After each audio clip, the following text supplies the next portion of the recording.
Welcome guys to our channel again. The channel is Nazvin. This is where we get to share matters our health in a simple language which we can always understand, and also get to discuss matters touching our lives directly and how best we can go about it. Today we're going to talk about a very sensitive topic and a very important topic in our life, and that is what we call molar pregnancy. Have you ever heard of molar pregnancy? So molar pregnancy, also known as gestational trophoblastic disease, is a rare complication of pregnancy characterized by abnormal growth of trophoblastic cells, because during that conception period, these are the cells which normally develop into the placenta. And we have two types of this molar pregnancy. First of all, we have what we call complete molar pregnancy. In complete molar pregnancy, there is abnormal fertilization of an egg by a sperm, resulting in absence of fetal tissue. Instead, the placenta develops into a mass abnormal tissue resembling the cluster of the grapes. Also, we have what we call partial molar pregnancy. So in the partial molar pregnancy, we have normal fertilization of the egg taking place, and also, but the resulting embryo has extra set of chromosomes, what we call chromosomes. So this one leads to presence of some fetal tissue, but it is usually not viable at that particular point.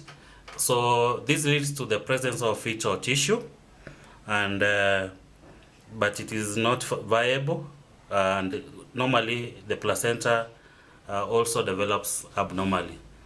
So those are the two types of molar pregnancy, or what we call molar pregnancy, partial and complete, and I have given the difference. So what are the symptoms of a molar pregnancy? On the symptoms, we have vaginal bleeding, severe nausea and vomiting, or this is what we call hyperemesis gravidarum in the medical terms. So we also have enlarged uterus. We also have signs of hyperthyroidism, like due to elevated levels of human chorionic gonadotrophin, or HCG. So we have also signs of hyperthyroidism at the same time. So molar pregnancies, how can you discover the molar pregnancy? Normally it is through the ultrasound, that's obstetric ultrasound, which is normally done in most of the hospitals. Also, blood tests to measure HCG levels, that's human gonadotropin hormone. So where it gets to be tested in the lab. Treatment typically involves a procedure called dilatation and curettage, or D&C. That's most commonly called by, that is how we normally call it by especially the medical providers. We call it D&C. So you hear when we talk about D&C, that we mean dilatation and curettage, to remove the abnormal tissues from the uterus. In some cases, chemotherapy may be necessary to treat the persistence or invasive disease. So it is important for women who have had molar pregnancy to undergo follow-up care and monitoring to detect and treat potential complications which come up with the complication of the molar pregnancy, like so that in future they can have successful pregnancy as appropriate. So guys, this molar pregnancy, what can cause this molar pregnancy? It's very important to always know what can really cause this molar pregnancy.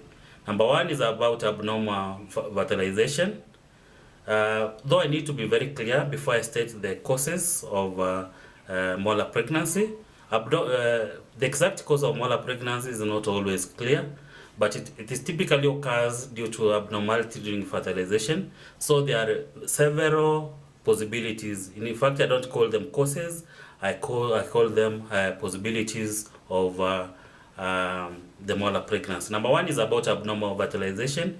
In a complete molar pregnancy, an egg lacking genetic material is fertilized by a sperm, leading to development of abnormal placenta. Like I've mentioned earlier, without a viable fetus. In a partial molar pregnancy, an egg is fertilized by two sperm, resulting in an extra set of chromosomes, what we call triploid, which is not compatible with the normal development of that fetus. Number two possibility is about maternal age. A molar pregnancy are more in women under 20 and over 35 years of age, although they can occur at any age. Maternal age, as an aspect, is molar pregnancy are more common in women under 20 years, that is in teenagers especially, and also over 35 years of age women, those women approaching menopause, and also the underage are predisposed to the molar pregnancy. Though I need to be very clear, this can occur at any particular age. Another possibility is when you have a previous molar pregnancy history. Women who have had one molar pregnancy are at increased risk of having another one. That's why it's very important to always follow up with your healthcare provider, your gynecologist, your doctor, your midwife, to advise you accordingly on what you are supposed to do. Genetic factors. Some genetic factors may predispose women to molar pregnancies, although the exact genetic mechanism are not fully understood. So we have also genetic predisposition, which expose one to have those possibilities of having that molar pregnancy at that particular point. Also, we have dietary factors. Dietary factors like some suggest things like low intake of protein or folic can be the cause of this problem at that particular point. So when you have low intake of protein or folic, you may increase your risk of getting the molar pregnancy. But more research is needed, or more research is being done to determine how diet affects the molar pregnancy, to confirm with the same. Environmental factors. Exposure to certain environmental toxins or chemicals may increase the risk of molar pregnancy, although the evidence or the research is very limited on that. Also, we have hormonal imbalances such as estrogen and progesterone may contribute to the development of molar pregnancies, but exact hormones in molar pregnancy formulation is also not well understood. That means this molar pregnancy thing, the studies are really undergoing to find out what can be the cause of this thing, because we don't have enough evidence-based research to come up with the problem. It is important to note that the most cases molar pregnancies occur sporadically and are not caused by anything the woman did or did not do. Additionally, molar pregnancies are rare, occurring in about 1 in 1,000 pregnancies. So in the population, you have like 1 case to 1,000 women, like 1 in 1,000 women, one is expected to develop this molar pregnancy. If a woman has had a molar pregnancy, her risk of having another molar pregnancy, subsequent pregnancy, is increased, but the majority of women go on to have healthy pregnancies. But it is always good to take that precaution so that you see your healthcare provider if you previously got exposed to this kind of a problem. So on management, I talked about D&C, that is dilatation and the curettage. That is the most common practice, especially in Africa, where the primary treatment for molar pregnancy is usually a procedure called dilatation and the curettage. During the procedure, the abnormal tissue from the uterus is removed to prevent further complication and to obtain the tissue for pathological studies, and even find out if it is cancerous at some point.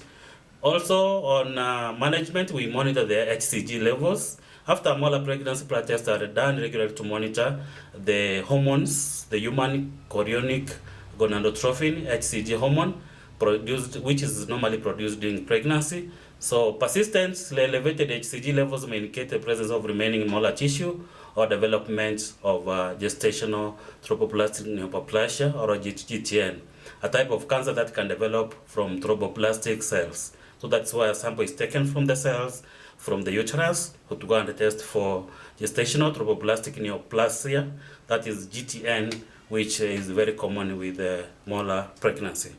Follow-up care as a way of managing it. So close follow-up with the healthcare provider is essential. These involve regular blood tests to monitor the HCG levels, pelvic exam and imaging studies for ultrasound to assess any remaining molar tissue or or signs of GTN. So treatments of gestational trophoblastic neoplasia, that's a form of cancer which normally affects those cells in the uterus. Treatment include chemotherapy, radiation therapy, or surgery depending on the extent and the severity of the disease. GTN is highly treatable, and the majority of women respond well to the treatment at that particular point. So ladies, you should not fear that. Psychological support dealing with a molar pregnancy and its potential complication can be emotional challenging for women and their partners. So psychological support from healthcare providers, counselors, or support groups may be helpful in coping with the feelings of grief and also anxiety or depression. Another one is about the future pregnancy. We want to plan it very well so that women who have had a molar pregnancy are typically advised to wait for a period of time before attempting to conceive again, to allow for proper monitoring and reduce the risk of recurrence. Depending on the individual circumstances, women may be advised to be on contraception during this time.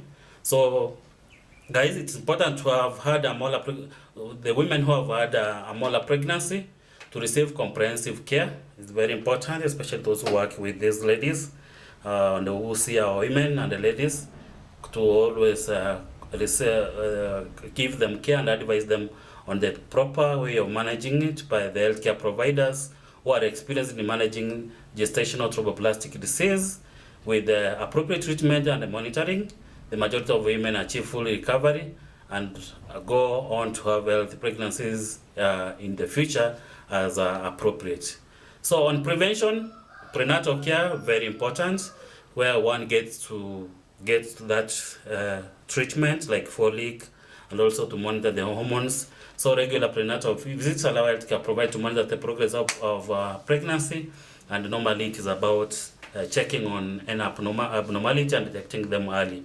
Healthy lifestyle is very important. Maintaining a healthy lifestyle before and during pregnancy can help reduce the risk of the complications. These include eating a balanced diet, getting regular exercise, avoid smoking and alcohol, and managing any chronic conditions. So folic acid supplementation also is very important. Taking folic supplements before and during early pregnancy is recommended to reduce the risk of certain birth defects, while limited evidence linking folic deficiency in molar pregnancy, ensuring intake of the important nutrients is still advisable. So prenatal care, very important. Genetic counseling, because women with history of molar pregnancies require some counseling and to assess the risk of having that kind of pregnancy in the future and taking the precautions over the same. Also, as a matter of prevention, avoidance of certain medications. Some medications have been seen to cause this problem, or they increase the risk of this. And women should consult their healthcare provider before taking any medication during pregnancy to ensure there is always that safety, guys. Early detection and treatment, seeking prompt medical attention for signs and symptoms of pregnancy. So immediately you realize you're pregnant, see your medical provider. And when you see signs like vaginal bleeding or abdominal ultrasound findings, it's crucial for early detection and treatment. So timely intervention and also prevention is very important for the complications to be subsided at some point. Awareness and education as a preventive measure is also there, so that we get to educate our women about the signs and symptoms of molar pregnancy and the importance of prenatal care and promote early detection and treatment so that you increase the chances of that lady having that health pregnancy and having a good outcome at the end of the day.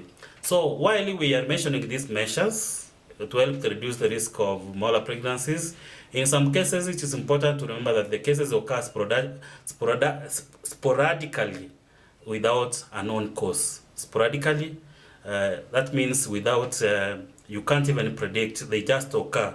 These things occur at some point. Women who have had molar pregnancy or other pregnancy complication should discuss individual risks and also preventive strategies to healthcare providers.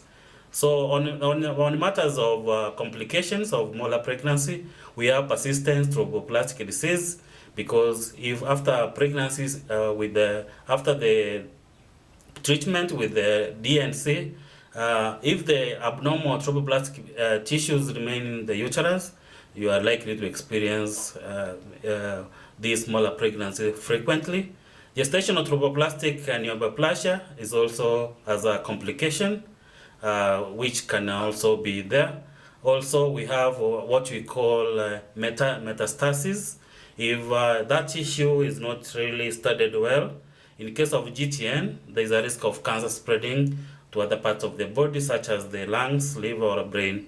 So GTN requires aggressive treatment. It's not a joke, guys. It really needs, because it can spread to the liver, the lungs, and also the brain, and those are important parts of our body.